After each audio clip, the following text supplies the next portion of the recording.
नमस्कार किसान भाई, कैसे हैं आप सब। आशा करता हूँ सब मस्त होंगे और अपने काम को लेकर व्यस्त होंगे।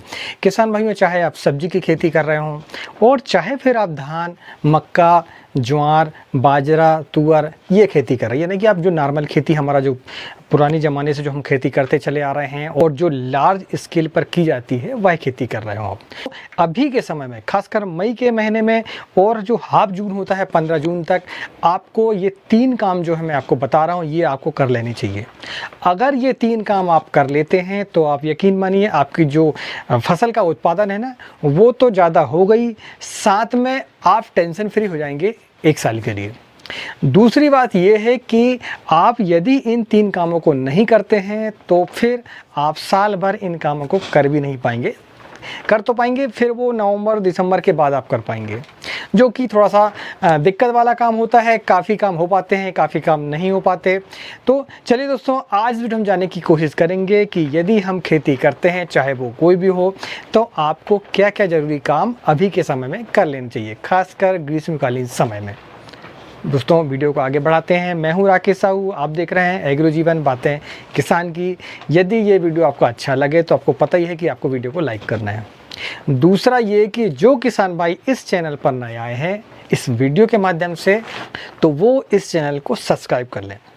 वो इसलिए कर लें क्योंकि सिर्फ एक लाल बटन दबाने से आप इस चैनल के स्थायी सदस्य बन जाते हैं, हमारे एग्रो जीवन परिवार के सदस्य बन जाते हैं। को नई नई जानकारियाँ जिस समय जो जानकारी आपको चाहिए होगी वो आपको मिल पाएगी।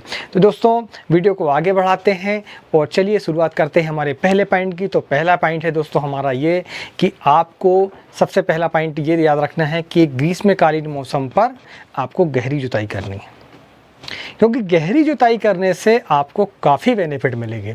आपके नेमाटोड की आपकी समस्या वो दूर हो जाएगी। दूसरा, जो अनवांटेड खरपतवार होते हैं हमारे, यानी कि जो खरपतवार हमें बहुत परेशान करते हैं। आप देखते हैं कि कुछ हमारे खेत ऐसे होते हैं जहाँ पर जो है खरपतवार की संख्या बहुत होती है। आप कितना ही कुछ कर लें, आप उसमें हर्बिसाइड डाल दें, आप पैराकोट डाल दें, ग्लाइफोसेट डाल दें, जो भी आपको करना हो, या फिर पैरासूट है या फिर और भी अन्य जो हमारे हर्बिसाइड होते हैं जो फसल बेस होते हैं। एक तो मैंने आपको सिलेक्टिव बताया, एक नॉन सिलेक्टिव बताया, ठीक है। तो वो उनका इस्तेमाल करने के बाद भी नहीं जाते, तो आपको उनको खत्म करने के लिए यही एक समय है, यही एक मौका है। आज इस मौके को आपको गंवाना नहीं है और आपको ऐसे खेत को कम से कम चुनकर एक बार उसमें प्लाऊ कर देना है, गहरी जुताई कर देनी है।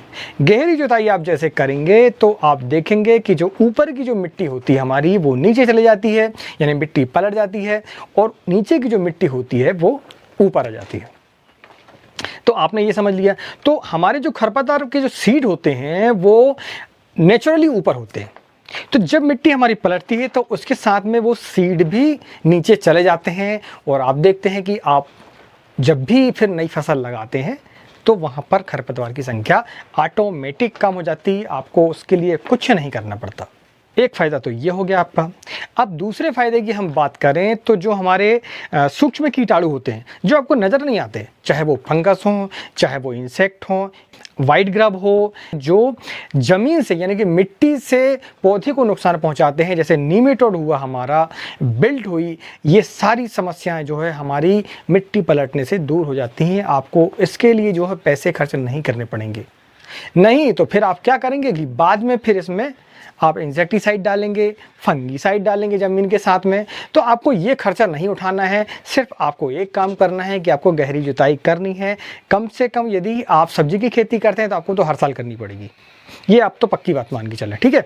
आप यदि जैसे गेहूं है, मक्का है, धान है, ज्वार है, बाजरा है, तुअर है, इनकी खेती यदि आप करते हैं तो आपको कम से कम 3 साल में एक बार आपको गहरी जुताई करनी चाहिए। तो आप इस बात को गांठ बांध लें। तो पहला पॉइंट तो ये हो गया दोस्तों हमारा, ठीक है। अब हम दूसरे पॉइंट की ओर बढ़ते हैं। तो दूसरा पॉइंट है कि जल निकासी की व्यवस्था। जल निकासी की व्यवस्था बहुत ज़रूरी है दोस्तों, नहीं तो जब बारिश आ जाती है तो फिर हम अपने खेत के आसपास के चक्कर लगाते रह जाते हैं, बस कि यहाँ से पानी निकाल दें, वहाँ से पानी निकाल दें, लेकिन निकल नहीं पाता, क्योंकि उस समय पर ना आप मिट्टी में काम कर सकते हैं, ना आपको उसमें समय मिल पाता है कि आप उसको कर पाएँ। यहाँ वहाँ खुदाई करते हैं आप, फिर दूसरे के खेत में पानी जाता है वो, तो फिर अलग समस्या होती है, वो फिर झगड़ा करने को तैयार हो जाता है हमारा। तो आपको जल निकासी की व्यवस्था, चाहे आप सब्जी की खेती कर रहे हों और चाहे फिर आप नॉर्मल खेती कर रहे हों, तो आपको जल निकासी की व्यवस्था अभी के समय पर, ग्रीष्मकालीन समय पर आपको कर लेनी है, अगली फसल लगने के पहले। ठीक है, तो उसके लिए कितना समय है? आपको 15 दिन का भी समय है। अधिकतर भारत में जो है 15 जून के लगभग में बुआई चालू हो जाती है हमारी। कुछ जगहों पर मानसून पहले आता है तो वहाँ पर थोड़ी बुआई हमारी पहले स्टार्ट हो जाती है, मगर हम एक एवरेज में बात करें तो वो 15 जून के लगभग बोनी हमारी चालू होती है। तो वही समय है दोस्तों आपका। अब जल निकासी की व्यवस्था कैसी बनाएंगे आप? जल निकासी की व्यवस्था बनाने के लिए आपको 2 काम करने होंगे।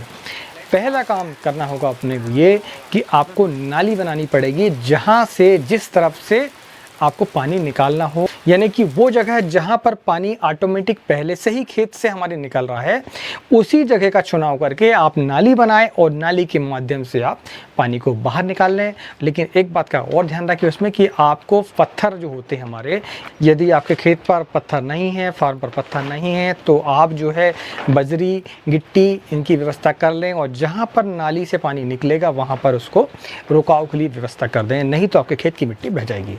तो ये बात भी आपको ध्यान रखनी है। दूसरा पॉइंट क्या है जल निकासी के लिए? तो दूसरा पॉइंट दोस्तों ये है कि अपनी ज़मीन को लेवल करें। ज़मीन को लेवल करने का यही समय है, क्योंकि बाद में आप कैसे लेवल करेंगे? जब आपकी फसल लग चुकी है तो फिर कैसे लेवल करेंगे? आप नहीं कर पाएंगे। आप साल में एक बार ही ज़मीन को लेवल कर सकते हैं। तो अभी समय है, आप संभल जाएं, अपनी ज़मीन को लेवल करें।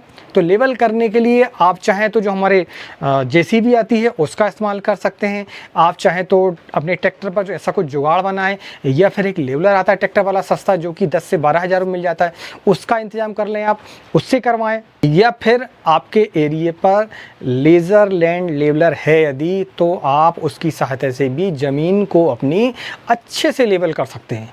बिल्कुल एक एक पॉइंट के आधार पर आप लेवल कर सकते हैं यदि आप इस मशीन का इस्तेमाल करते हैं। तो आप पता करें, हो सकता है आपकी कृषि उद्यान की विभाग में ये व्यवस्थाएं हों, तो आप उससे संपर्क करें और पहले एक बार प्लाऊ चलाकर लेज़र लैंड लेवलर से अपने खेत को समतल कर लें।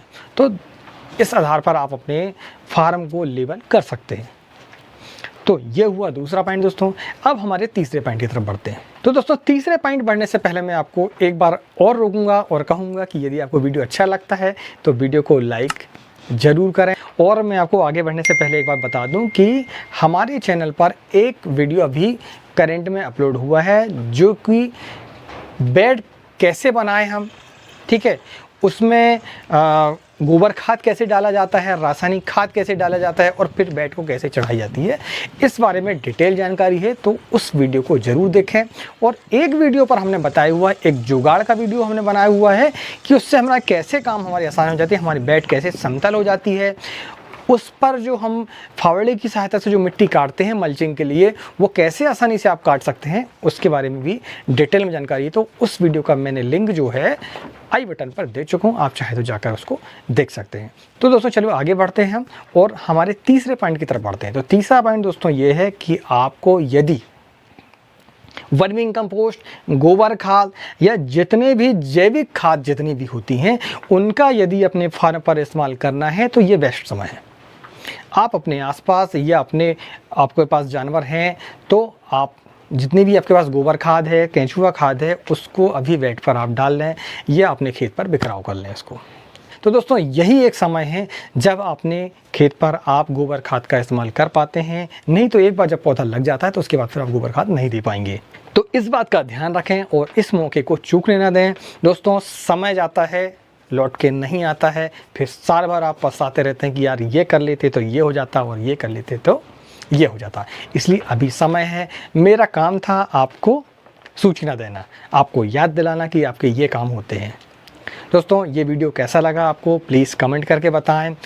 और यदि आपके कोई सवाल हों तो आप हमारे व्हाट्सएप ग्रुप पर भी ज्वाइन हो सकते हैं, जिसका लिंक मैं डिस्क्रिप्शन में दे दूंगा और कमेंट पर पिन भी कर दूंगा। तो आप चाहें तो हमसे डायरेक्टली जो है मैसेज के माध्यम से हमसे जो है बात कर सकते हैं। तो आप व्हाट्सएप ग्रुप हमारे जुड़ सकते हैं और हमारे एग्री जीवन परिवार के सदस्य बन सकते हैं। चैनल को सब्सक्राइब भी कर सकते हैं और वीडियो को लाइक भी कर सकते हैं। चलिए दोस्तों आज की वीडियो में इतना ही। मिलते हैं अगले वीडियो में नई जानकारी